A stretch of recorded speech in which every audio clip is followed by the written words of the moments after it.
Bienvenido, bienvenida a un nuevo episodio de Arquitectura en Diálogo. En esta ocasión tenemos un invitado muy especial, del cual mucha gente me ha hablado de él, el cual también se estudia mucho en la Escuela de Arquitectura.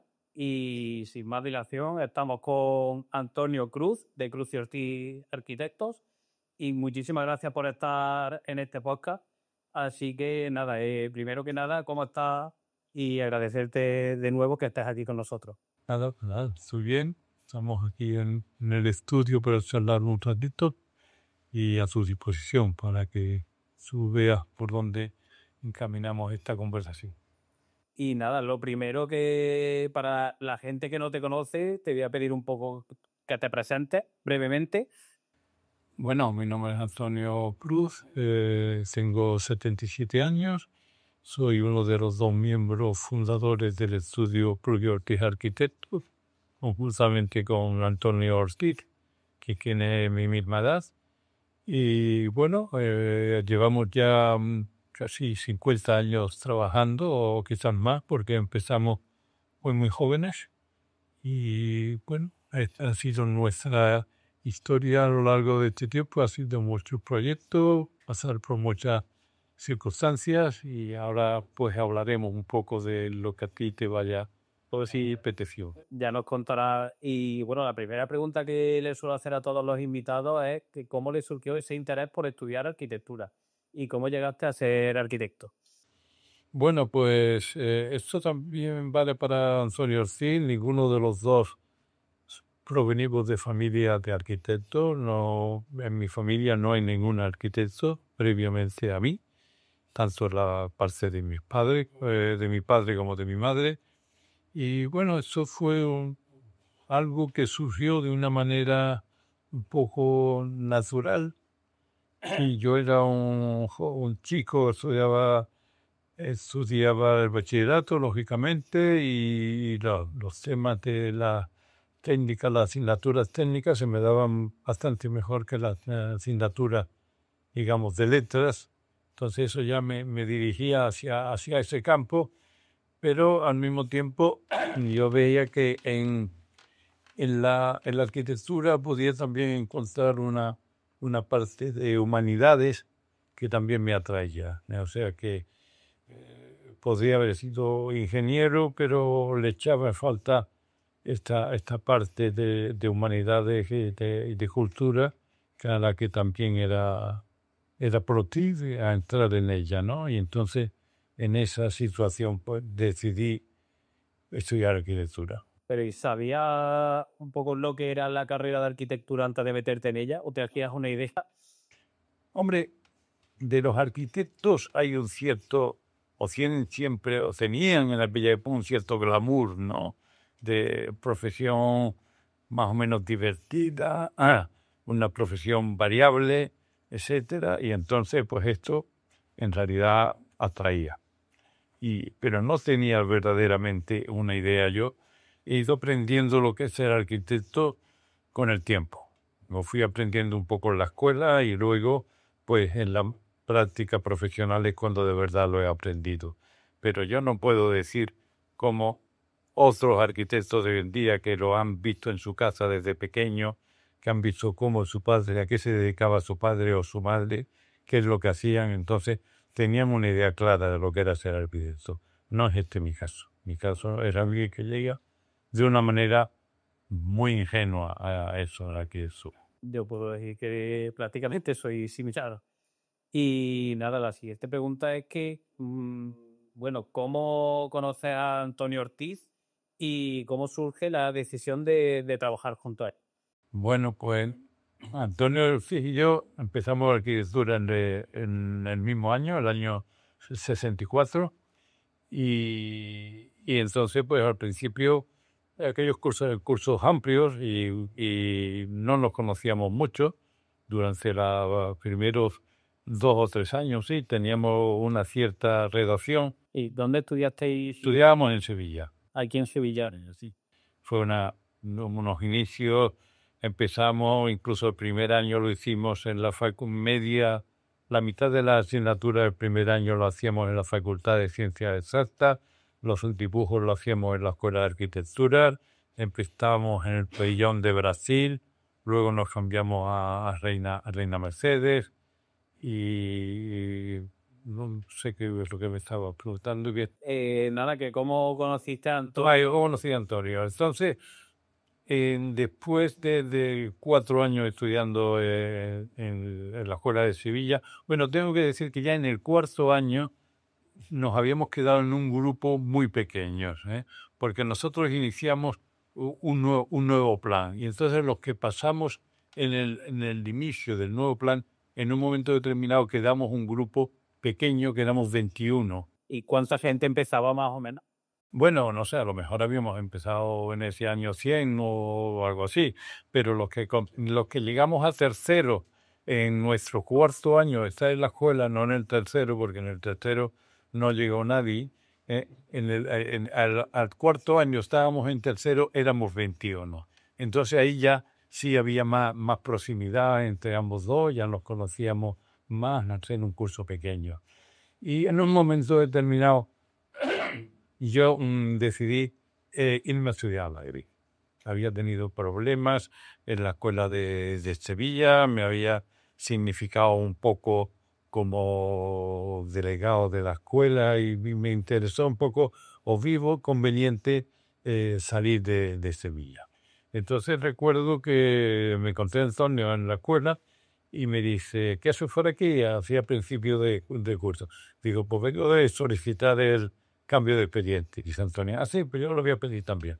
Y entonces ya ahí fue cuando verdaderamente ocurrió que hubo 4 del mismo curso que nos mudamos conjuntamente el mismo año a Madrid a estudiar. También venía con nosotros Francisco Torres y venía con nosotros Ernesto Benyoc, otro amigo de Alicante. Entonces, esos 4 formamos un grupo en Madrid que inmediatamente, pues claro, nos llamaron los sevillanos, porque llegamos los 4 juntos al mismo curso. Y durante 3 años que estuvimos en Madrid para acabar la carrera, pues en esos 3 años compartimos pisos en 3 viviendas diferentes y ya ahí surgió pues un conocimiento bastante profundo entre todos nosotros. Al acabar el curso, pues Francisco Torres decidió quedarse algún tiempo más en Madrid, estaba trabajando en el estudio de Ricardo Aroca. Ernesto Belloc también tenía algún trabajo en Madrid y Antonio y yo pues nos decidimos venirnos a Sevilla y abrir un estudio, porque en aquella época cuando uno acababa la carrera lo que hacía es empezar a trabajar. Esto de trabajar para otros arquitectos era bastante raro, no es bastante raro. Uno creía que tenía las capacidades, que habías aprobado las asignaturas y que sabías ser arquitecto, con lo cual pues los riesgos que asumías eran muy grandes, ¿no? Eran muy grandes y te veías. Pero bueno, de esa inconsciencia, pues algo bueno salió, ¿no? Y entonces, pues, ahí empezamos Antonio y yo a trabajar juntos y a hacer muchas cosas. ¿Y recuerdas en este caso alguna anécdota o algún proyecto que te marcó durante la etapa en la escuela de arquitectura? ¿O algún profesor del cual recuerda alguna enseñanza? El profesor que a nosotros nos marcó absolutamente fue Rafael Moneo. O sea, nosotros nos fuimos a Madrid pensando o con la ilusión de dar clase con Alejandro de la Sota o con Alba o con alguno de los nombres que en aquel momento sonaban. Entonces, cuando llegamos a Madrid nos encontramos que nuestro profesor de curso era un tal Rafael Moneo, del que lo desconocíamos todo, ¿no? Como era perfectamente desconocido, ¿no? Y realmente fue una sorpresa el conocer a Rafael, el ver cómo Rafael afrontaba la enseñanza de la arquitectura.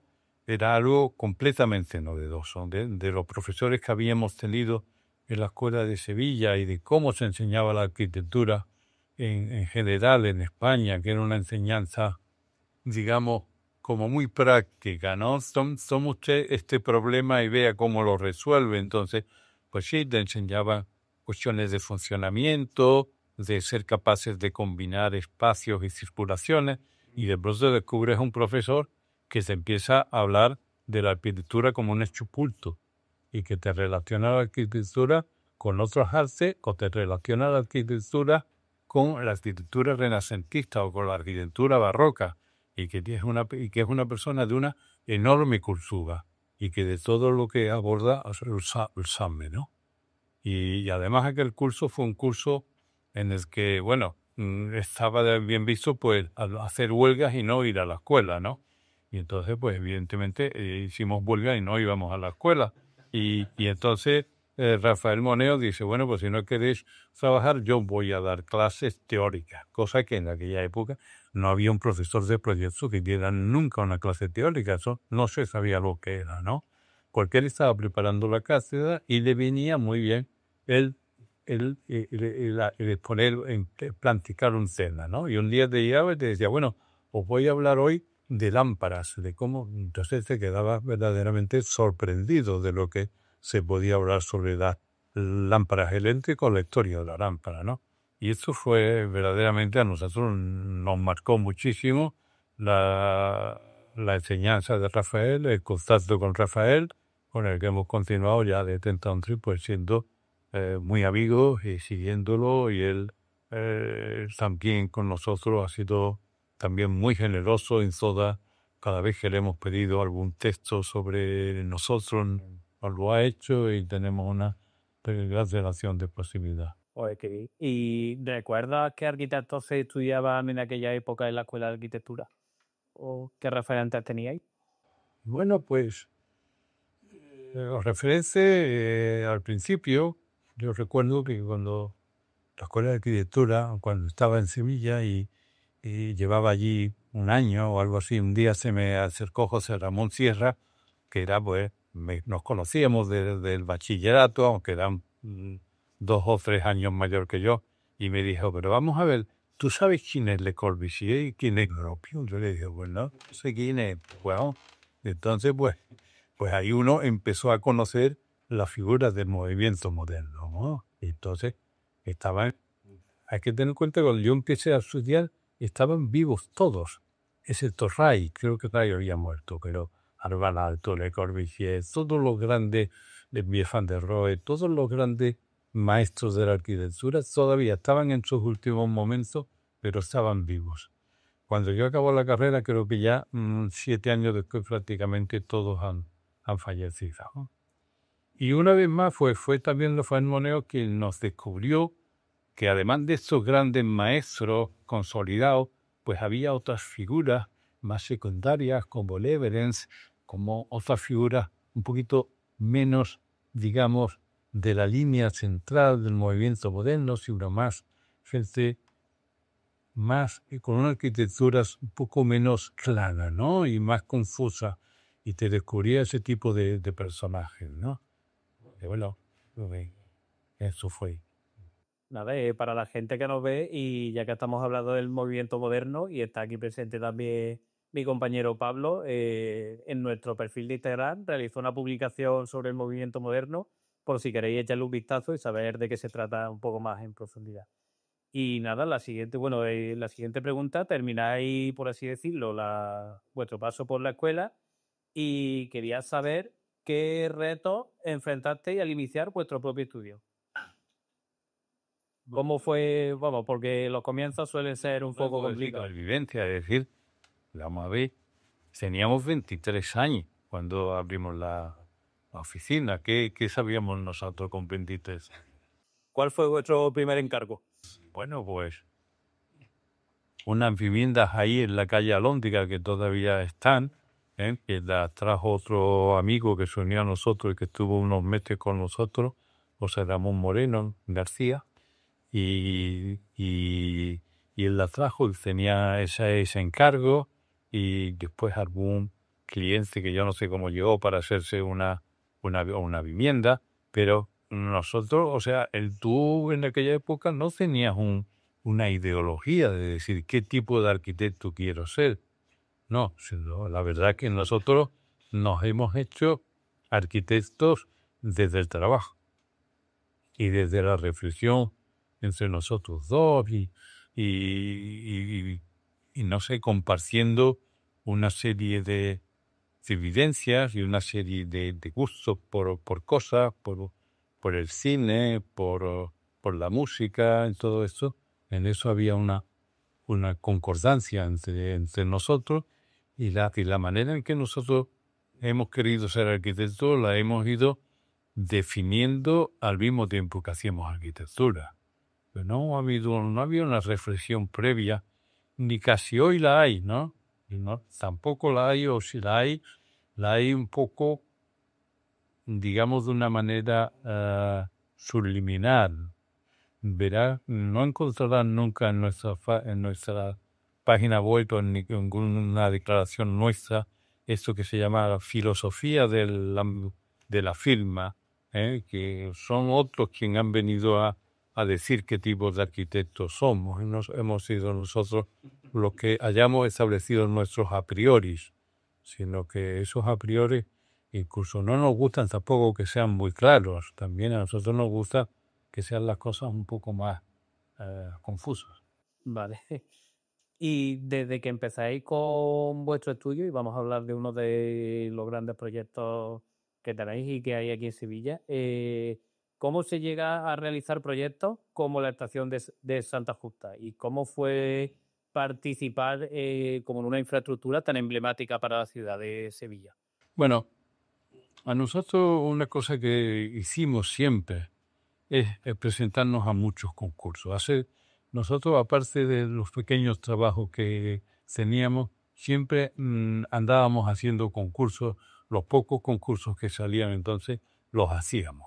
Con lo cual nosotros íbamos abordando siempre temas de mayor complejidad de la que teníamos como encargo. Es decir, si nuestros encargos andaban en el orden de hacer edificios del 20 viviendas como máximo, 15, 10, o algo así. Sin embargo, teníamos la práctica de abordar problemas difíciles, porque empezábamos a hacer concursos y entonces cuando nos iban llegando los trabajos, nos fueron llegando trabajos complejos, nunca nos dimos cuenta de que aquellos trabajos eran grandes para nosotros, porque habíamos tenido ya la práctica anterior, ¿no? Y claro, la estación de Santa Justa, ¿cómo se encarga a unos arquitectos que en aquella época no teníamos 40 años recién cumplidos, más o menos, cuando se nos encarga aquellos trabajos?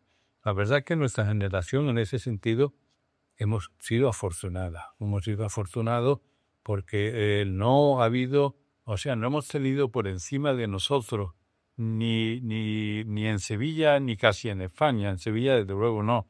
Y en España, pues, constadas personajes, digamos, una generación que estuviera impidiendo que nosotros accediéramos a trabajos importantes. Entonces, nosotros habíamos hecho concursos, habíamos ganado algunos de ellos, varios de ellos, teníamos prestigio. Aquí se hizo algún concurso de la maestranza que no lo ganamos, pero que quedamos muy bien y se vio que teníamos mucha capacidad. Y entonces, pues cuando llegó la hora de la sesión de hacer la sesión de Santa Justa, pues nos llegó el encargo de hacer aquel proyecto y nosotros, pues, como que digo, con naturalidad y sin miedo, pues lo abordamos. ¿Y recordáis, fue complicado el abordar el proyecto? Sí, el proyecto fue complicado. Primero porque a nosotros se nos entregó una cosa que Renfe, o no me acuerdo si en aquel momento era Renfe o AENA o quién era realmente el promotor o el ministerio, algo que llamaban el proyecto funcional, ¿no? El proyecto funcional que prácticamente pues estaban las cosas ya colocadas en su sitio y se pensaba que nosotros teníamos que ponerle una fachada. Entonces nosotros en 15 días nos planteamos con una maqueta de proyecto, una maqueta que todavía por ahí existe, una maqueta pequeñita de ese tamaño, de madera, bastante bonita, con un proyecto completamente nuevo y hechizo de lo que el estudio funcional promovía. Y bueno, conseguimos convencer que aquello era mejor que lo que ellos tenían pensado. Y a partir de ahí, pues estuvimos trabajando realmente de una manera tremenda. Trabajamos desde enero que nos hicieron el encargo hasta el mes de julio que entregamos un proyecto, nosotros en aquellos 6 o 8 meses trabajábamos 6 días y medio a la semana. Es decir, descansábamos los domingos por la tarde. Qué barbaridad. Y en 6 meses y medio entregar un proyecto de esa envergadura. Hombre, eran malos proyectos para lo que hoy malos en el sentido de profesionalmente con muy poca definición, para lo que hoy se estila. O sea, no tenían nada que ver los proyectos que... Y por ejemplo, para que la gente que nos ve se haga una idea, antes has dicho que tardaste como de 6 a 8 meses en realizar el proyecto. En la actualidad, ¿cuánto crees que se tardaría en realizar un proyecto como Santa Justa? Demasiado. Hoy demasiado. Los procesos se han hecho hoy absolutamente larguísimos.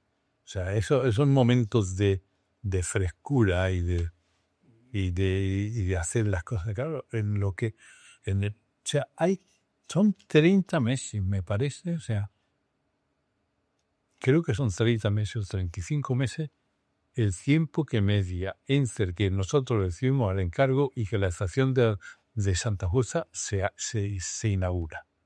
El peso hoy es una cosa absolutamente demencial y tal.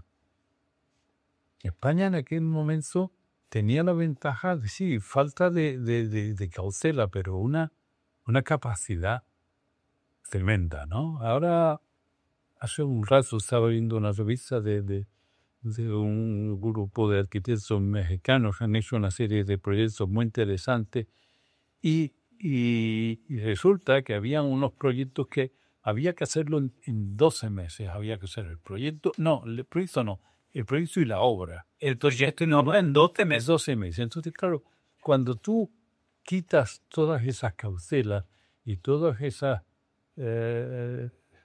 supervisiones que hoy tenemos, al final las cosas quedan mucho más frescas y quedan mucho más ligeras y se pueden hacer cosas que con estas cautelas, supervisiones, project managers por medio, supervisores, etcétera, dije, pues ya me estoy adelantando a una pregunta que viene más adelante. Pero bueno, esa es la realidad, que en aquel momento en España se trabajaba a una velocidad tremenda. Yo cuando conocí los arquitectos extranjeros, los arquitectos suizos, yo decía, es que la vida de un arquitecto suizo es muy corta porque tiene muy pocas ocasiones de hacer ciclos de prueba y error. Porque como cada ciclo de prueba y error es muy largo, pues no vas a aprender suficiente. En cambio, en España, pues teníamos esa cuestión de, venga, andar aquí rápido, ya, oye, me he equivocado aquí, pues ya lo sé, para la próxima vez no me equivoco. Y has aprendido en un ciclo corto. Vamos, todo esto que acaba de contar recuerda un poco a Carlos Lamela, que estuvo aquí hace también relativamente poco y cuando nos contó la historia de cuando diseñó la reforma del Santiago Bernabéu, que tardó también como 3 años, que es un tiempo para lo que hay ahora, vamos, cortísimo. Y también con los mismos problemas. Lo diseñó, otra aclaración que he visto en muchos comentarios de lo que ha puesto la gente. Carlos Lamela diseñó, por así decirlo. No construyó el estadio, como muchos decís, con todos los albañiles que habría por allí. Él lo diseñó junto con un delineante. Y hablando de estadios de fútbol, vamos a hablar también y vamos a ponerle cara, ya que estás aquí, los arquitectos que han diseñado 2 de los estadios de fútbol más importantes que hay en España, Tapi, que son el estadio de La Cartuja aquí en Sevilla y el estadio del Atlético de Madrid. Vamos, nada, quería preguntarte nada, que cómo cambia la forma de proyectar cuando os enfrentáis a proyectos de esa envergadura. Y también un poco cómo fue el desarrollo de estos 2 proyectos. Este proyecto, además de Metropolitano, es un proyecto que todavía no está acabado. Pero voy a decir, estamos en él.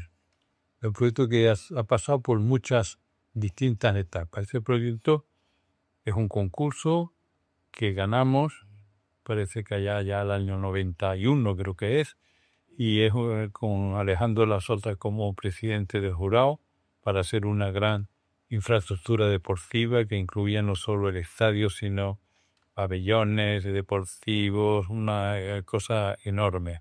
Al final lo único que se ha construido por ahora, bueno, se ha construido el estadio y unas piscinas al lado. Nosotros solamente lo hemos hecho el estadio.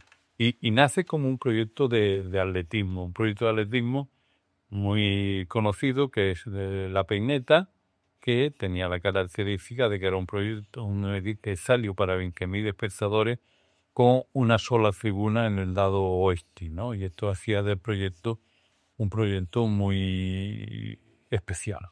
El proyecto también era especial por un proyecto muy sintético, un proyecto de la estructura, la forma, la función, todo concluye en un solo elemento y un solo material que es el hormigón, y hace un proyecto muy intenso, ¿no? Ese proyecto después ha habido que transformarlo en estadio de fútbol por necesidades, ¿no? Y bueno, yo creo que ha sido una afortunada transformación porque a veces hay quien te dice, el primer proyecto era mejor, ¿no? Sí, el primer proyecto era, puede que a ti te guste más, pero si no lo hubiéramos transformado, pues no existiría. Y sin embargo, pues nosotros hemos hecho una transformación en la que el primer edificio, la Peineta, que es justamente un edificio autónomo, sigue estando allí, sigue reconociéndose. Y ahora estamos volviendo a trabajar sobre él. La dificultad de estos grandes proyectos, de proyectos deportivos, bueno, pues es como siempre en la arquitectura. En la arquitectura hay unos problemas funcionales y unos problemas, hay que resolver los problemas de función y hay que resolver los problemas de la construcción, incluido la estructura, para luego tratar de sobre eso, soluciones de esos dos problemas, hacer una obra que exprese, que tenga alguna, no sé cómo llamarla. Bueno. Y también hay otro estadio de fútbol que tenemos aquí más cerquita, más en concreto, que es el estadio de La Cartuja. Y yo creo que ese tiene su peculiaridad porque ahora también está sufriendo un proceso de reforma y remodelación que también estáis llevando a cabo vosotros, ¿verdad? Sí, bueno, en este caso, eso estaba ya pedido desde el principio, desde que hicimos el primer estadio para el atletismo, se nos pidió que pensáramos que a la larga ese estadio sería un estadio de fútbol. Y ya se estudió para que esa transformación fuera posible. Gracias a que se estudió que esa transformación fuera posible, ahora cuando nos pidieron que se transformasen, pues se ha podido hacer una transformación y aproximar los espectadores al terreno de juego de fútbol, que es una operación bastante complicada desde el punto de vista de las visuales de los espectadores, de las circulaciones, etcétera. Todo esto es complicado, pero gracias a que se estudió en el inicio, ha podido hacerse y hemos conseguido pues que ahora mismo ya es un estadio de fútbol que ha celebrado la final de la Copa del Rey con mucho éxito y con parabienes de que está transformado. Y igualmente también estamos empezando a pensar en alguna adaptación del edificio de cara al 2030. Y o sea que también va a ser otro edificio que va a transformarse. Qué bien. Bueno, y nada, pasamos ya de hablar de estadios de fútbol y hay otro proyecto importantísimo que yo creo que se habla mucho de él en la Escuela de Arquitectura, que son las viviendas de María Coronel, aquí en Sevilla. ¿Por qué crees que este proyecto es tan importante? Y también puedes explicar por qué tiene como ese patio, la forma característica del patio que se dice que es como tiene forma de riñón. ¿Por qué le disteis esa solución? Bueno, ese solar era diabladamente difícil. Era un solar muy con una forma compleja. Y entonces, pues tuvimos un promotor que compró el solar y nos hizo el encargo. Y en aquel momento en Sevilla tenía una ordenanza de que había que dejar libre de construcción el 25% del solar. Era una ordenanza que yo siempre he dicho que era vaga en el sentido de perezosa, ¿no? Porque realmente luego esa ordenanza tenía una cierta lógica. Tenía la lógica de que evidentemente los solares de Sevilla normalmente precisaban de unos patios o unas luces exteriores para que llegara la luz a los distintos rincones. Pero la norma había quedado redactado de una manera muy vaga, 25%, con lo cual el uso que se hacía de ese 25% libre solía ser bastante torpe, o bien se usaba para abrirnos en trance, dice, rompiendo las alineaciones de las calles y haciendo una especie de patios exteriores, o bien se dejaba el fondo del solar perdido de una manera un poco interesante, ¿no?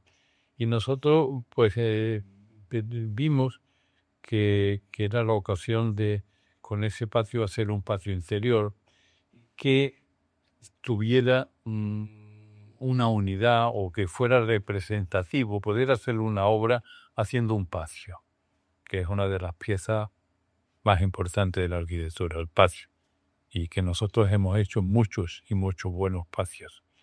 Y entonces había al mismo tiempo una ordenanza que te obligaba a dejar a que ese espacio tuviera un círculo mínimo de 3/4 partes de su altura. Entonces, trazando esos círculos sobre el papel, colocando círculos y viendo que la forma se fue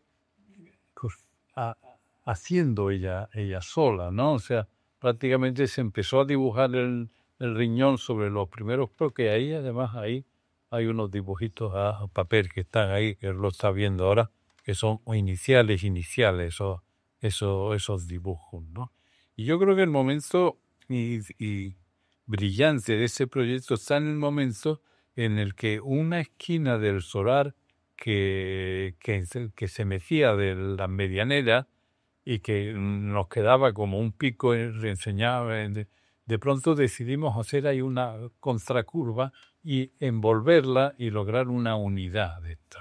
Y hay un trozo del patio que en realidad no tiene ventanas porque lo que tiene detrás es una esquina. Pero eso consiguió que todo el patio tuviera una identidad, es decir, y que tú, aunque tú estabas con una obra de solamente 11 viviendas que no te permite hacer grandes cosas normalmente, sin embargo, con ese patio conseguías que cuando una persona está dentro de ese patio, solamente está dentro de ese patio. Es decir, estás ahí dentro y la obra de arquitectura se envuelve y tú estás solamente en ese mundo creado por eso. Si a eso le une, pues, una característica de unidad constructiva en todo el edificio y una búsqueda de una cierta intemporalidad o atemporalidad, de que el edificio no se sabía bien de qué época era, porque nosotros sí teníamos un cierto gusto por no ser literalmente del movimiento moderno, sino de recuperar cosas como el ladrillo visto y una serie de formas que no estaban muy ligadas al movimiento moderno. Nosotros miramos mucho la pedrera de Gaudí cuando estuvimos haciendo ese edificio. Lo miramos mucho y yo creo que es un edificio que es muy deudor de esa obra de Gaudí. En el sentido de los coches pasan por el patio, etcétera, etcétera, que escaleras que aparecen en el patio, hay 2 o 3 cosas directamente tomadas de la pedrera. No, para la gente que nos está viendo, ánimo a buscar ese proyecto, incluso si tiene la posibilidad de visitarlo, porque la verdad que es interesantísimo. Y pasando ya, nos abrimos y nos expandimos a otros países y vamos a hablar de Ámsterdam.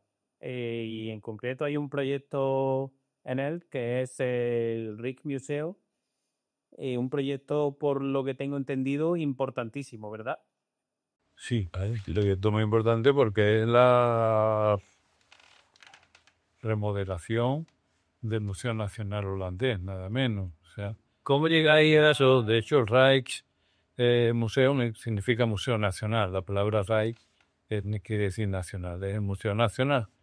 ¿Cómo llegamos? Bueno, nosotros ya en esa época ya éramos arquitectos conocidos, seguíamos, eh, habíamos sido profesores en varias escuelas extranjeras y habíamos incluso hecho también alguna obra en Ámsterdam, en Holanda, ¿no? Y un arquitecto amigo o conocido que era en aquel momento el Rijksbouwmeester. El Rijksbouwmeester es una figura que existe en Holanda, que en realidad significa el maestro de obra nacional. Es una especie, como diríamos, de defensor del pueblo, pero en cuestiones de arquitectura. Entonces él tenía que organizar ese concurso, organizó ese concurso, invitó a 10 arquitectos, 5 holandeses y 5 de fuera, y bueno, ganamos el concurso. Y a partir de ahí, pues, entramos en faena. Y bueno, también tengo entendido que hubo como un poco de polémica al inicio de realizar ese proyecto, ¿verdad? Por el tema de la galería interior que tenía. Una polémica muy, muy fuerte, sí, porque no fue una cosa así ligera.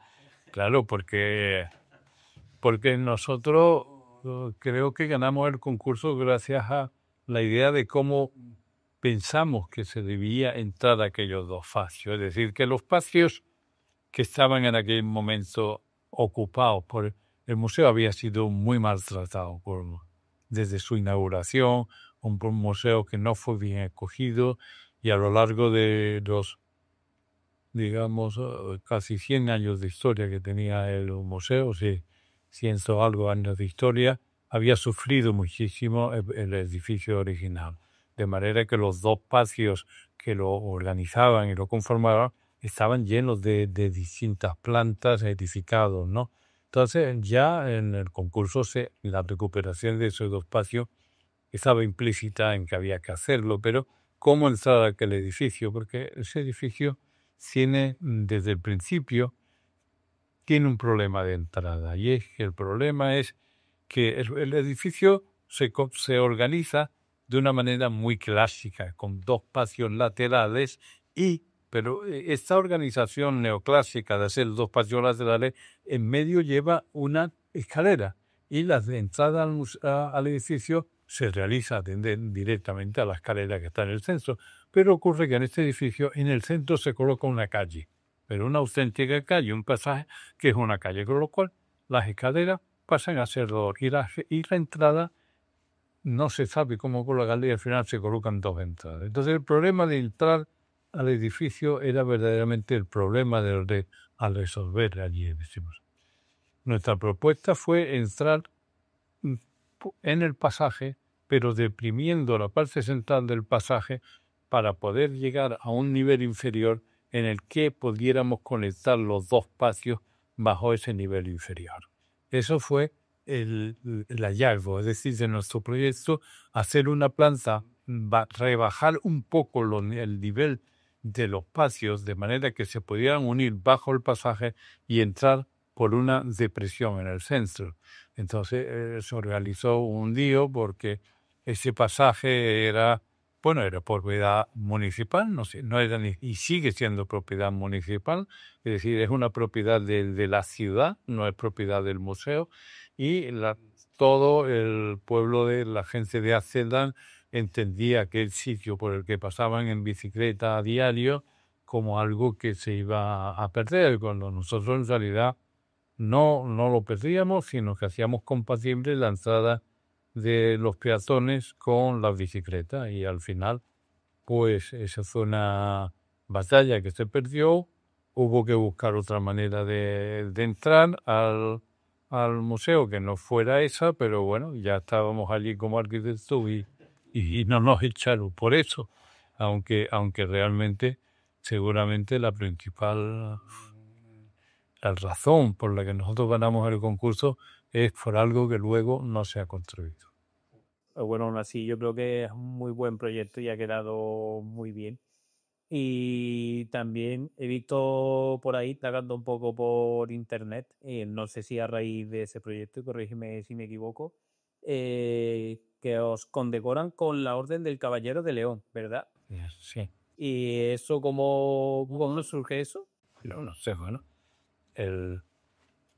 Yo creo que nuestro trabajo fue muy bien acogido, realmente fue un éxito en todos los niveles.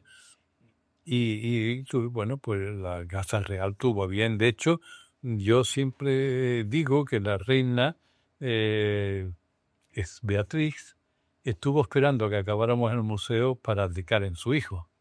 De hecho, no es broma, o sea, la reina Beatriz anunció su abdicación justamente un mes después de que el museo dijera que diera la fecha oficial de apertura. Y su último acto oficial fue la apertura del museo. Y después ya abdicó en su hijo William. Entonces, bueno, pues nos concedieron la orden del León holandés, pues nos la concedió la reina. Qué bien. Y bueno, ya cerrando un poco este tema de proyectos, ¿cuál ha sido el proyecto más complejo que habéis hecho? ¿O alguno que os haya quitado el sueño?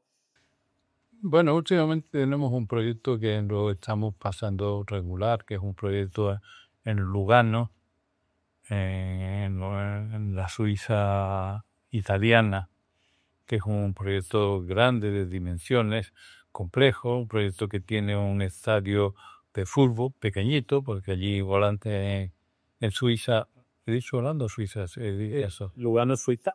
Sí, Lugano, Suiza, la Suiza italiana. Tiene unos 100.000 espectadores y al mismo tiempo tiene un palacio de deportes, tiene 2 torres de oficina, tiene otro edificio más que va a venir dedicado a la policía y todo ello.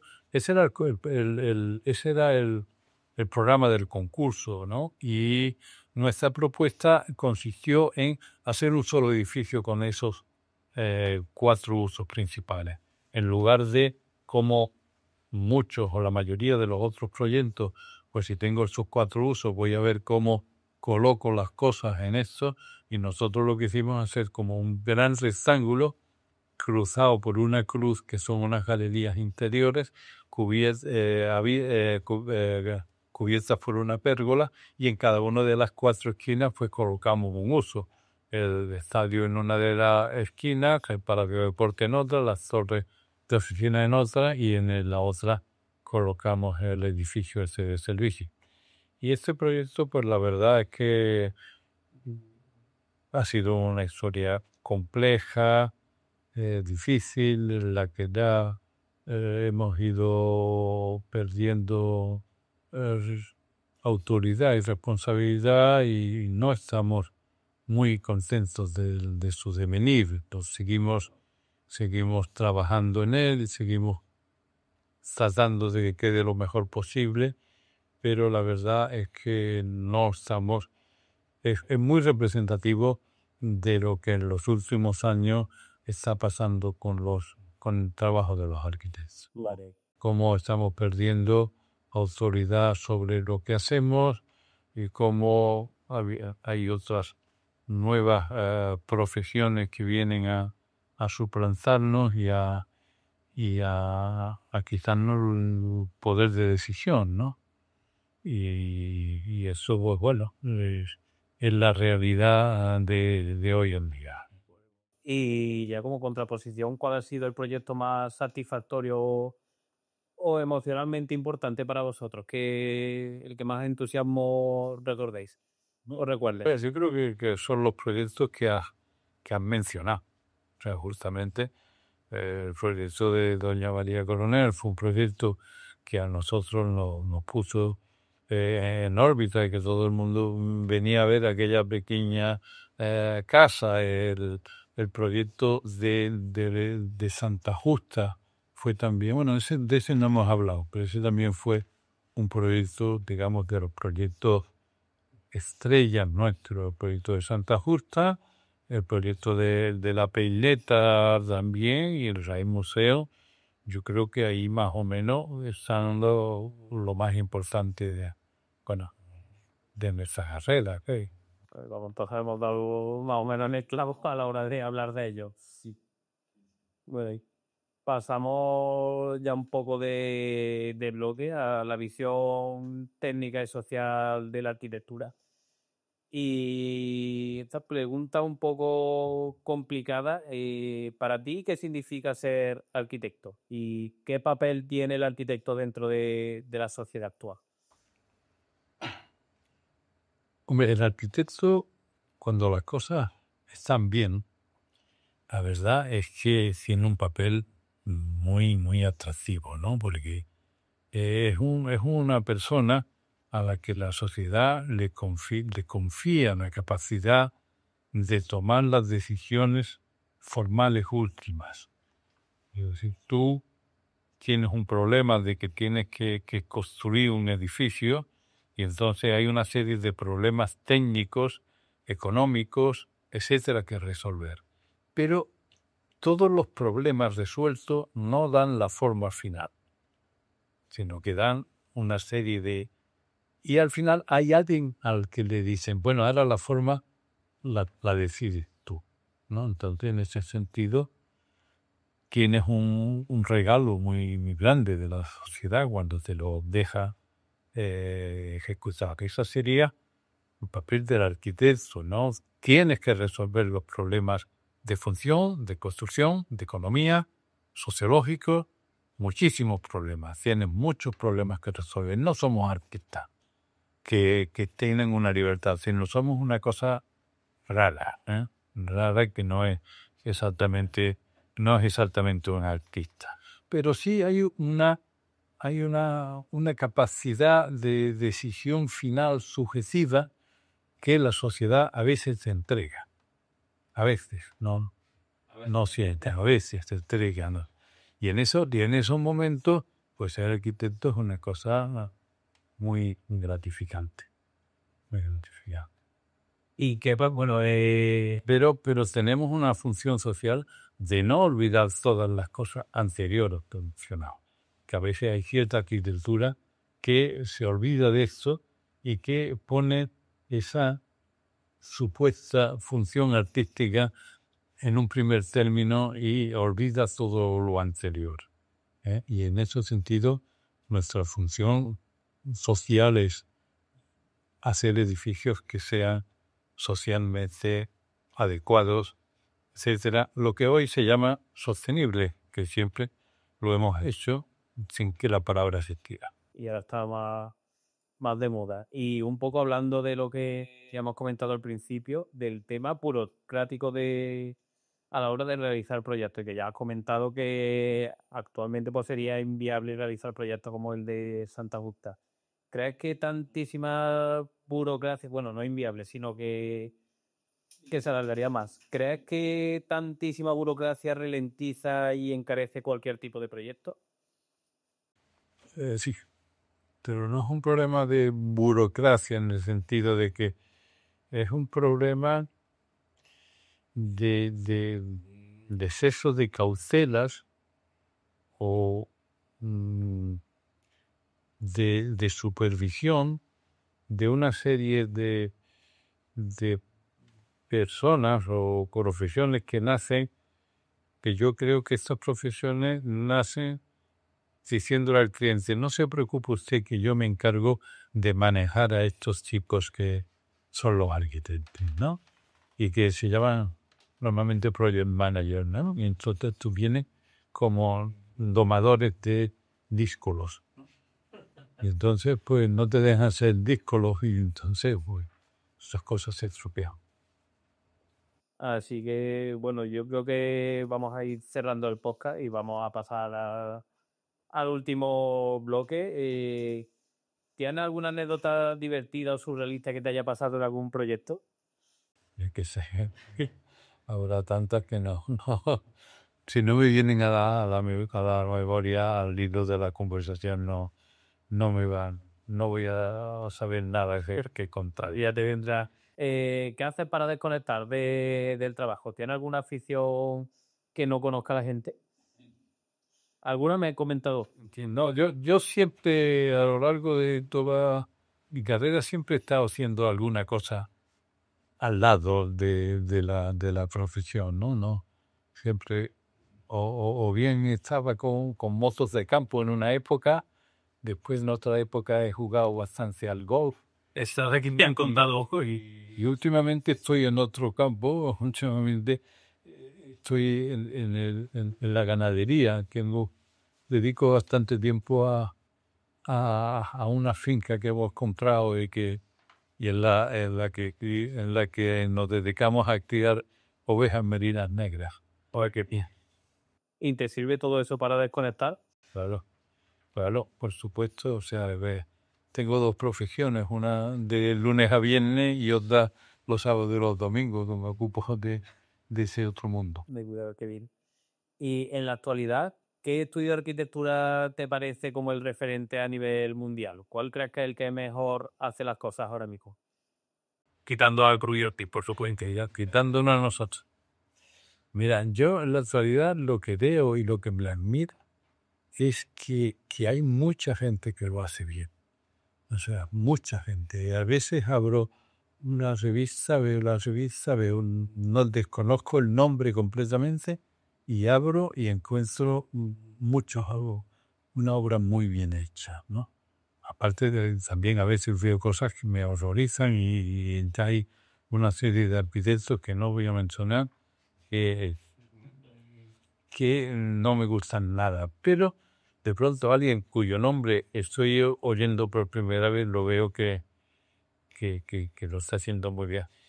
De todas maneras, yo creo que de nuestra generación hay unas figuras que destacan mucho, que son Herzog y de Meuron, que yo creo que son los arquitectos de nuestra generación que desde luego son los más importantes. Estoy de acuerdo. Y otra pregunta yo creo que es importante para toda esa gente que nos ve. Si tuvieras que hacerte ahora mismo una casa de cero, ¿qué sería lo imprescindible para ti? ¿No? Una casa, tu propia vivienda. ¿Qué sería lo imprescindible que... Estoy haciendo una. Pues, ¿qué es lo que no le puede faltar a esa casa? Lo que no le puede faltar a una casa que es tamaño. El tamaño importa. El tamaño importa muchísimo, el espacio y simplicidad y claridad. Nada complejo, nada complicado y que todo es una obra que puedas encenderla inmediatamente. Eso es lo que yo le pediría a una boda con eso. Y luego, ¿podrías decir cuál es tu edificio o proyecto de arquitectura favorito, el que más te gusta a nivel mundial? Y yo creo que a nivel mundial, la Mezquita de Córdoba es seguramente un edificio difícil de decir otro mejor. No ya solo por la calidad del edificio, sino por lo que es para los arquitectos en la narración de la historia y lo que nos transmite de cómo los edificios viven a lo largo del tiempo. Vamos, es impresionante la cantidad de gente que está en el podcast y que le parece la Mezquita de Córdoba su proyecto favorito. De hecho, el último invitado que tuvimos, Plácido, dijo también la Mezquita de Córdoba.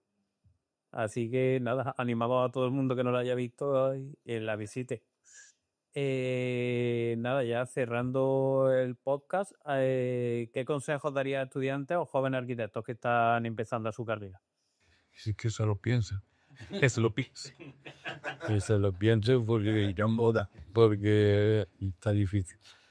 No, se lo piensen y que después de pensárselo, que te pongan toda la ilusión del mundo y toda la fuerza del mundo, que es una profesión muy gratificante si te llegas a tener suerte, como hemos tenido vosotros. Y hay una pregunta, bueno, importante. Si tuvieras la posibilidad de volver a estudiar, ¿escogerías otra vez la carrera de arquitectura? Estoy muy satisfecho, sí, supongo. También a veces otros. Bueno, no sé, no quiero ser. Pero también a lo mejor me hubiera gustado estudiar matemáticas. Y nada, como última pregunta, ¿qué otra persona querrías que estuviera aquí en este podcast para entrevistarlo? Hola. Ya.